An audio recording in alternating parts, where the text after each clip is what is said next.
लोकशाहीला 5 वर्ष पूर्ण होत आहेत. अतिशय तरुण चॅनल आहे तुमचं आणि तुम्हाला तुमच्या लोकशाही चॅनलला मनापासून शुभेच्छा देतो. लोकशाहीच्या सर्व टीमचं मनापासून अभिनंदन करतो आणि लोकशाहीच्या दर्शकांना देखील खूप खूप शुभेच्छा देतो.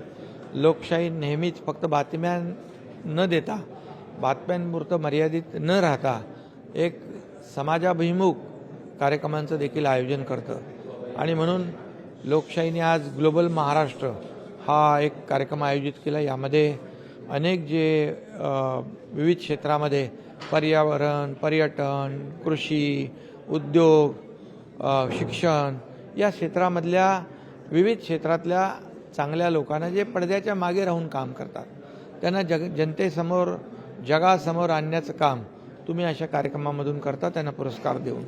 खरं म्हणजे चांगलं काम करणाऱ्यांच्या पाठीवर शाबासकीची थाप दिली तर तो आणखी काम करतो, जबाबदारी वाढते आणि समाजामध्ये चांगलं काम करणाऱ्या लोकांची संख्या वाढते आणि पर्यायाने समाजाला त्याचा फायदा होतो.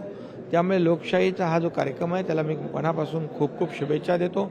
महाराष्ट्र जे काही विजन आहे 5 वर्षाचं ते मी सांगितलेलं आहे की महाराष्ट्राचा सर्वांगीण विकास, या मग त्याच्यामध्ये पायाभूत सुविधा आहेत, शिक्षण आहे, आरोग्य आहे, कृषी आहे, पर्यटन आहे, उद्योग आहे, या सर्व क्षेत्राला चालना देण्याचं काम आणि या महाराष्ट्रातल्या सर्वसामान्य लोकांना, जनतेला न्याय देण्याचं काम, त्यांच्या जीवनामध्ये चांगले दिवस, समाधानाचे आणण्याचा काम. आणि महाराष्ट्र हे देशाचं ग्रोथ इंजिन आहे आणि म्हणून आदरणीय देशाचे प्रधानमंत्री मोदीजींचं जे स्वप्न आहे $5 ट्रिलियन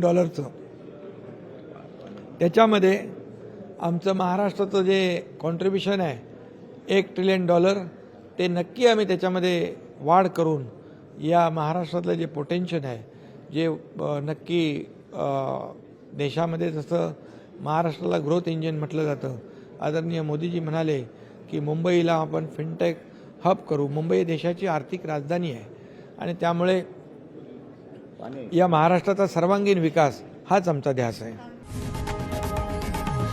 लोकशाही मराठी ऐका, पहा, जागरूक रहा.